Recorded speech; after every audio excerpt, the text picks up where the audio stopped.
জয় শ্রী রাধে। মা এই কথাটি খুব ছোট্ট, কিন্তু তার অর্থ অনেক বড়।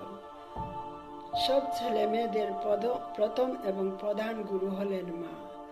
তাই আমরা মায়েরা যদি নিজের সন্তানদেরকে সবসময় ভালো উপদেশ দিই, সবসময় সত্য কথা বলবে, কারো জিনিসে লোভ করবে না, কারো জিনিস চুরি করবে না, কারো সাথে মিথ্যা কথা বলবে না,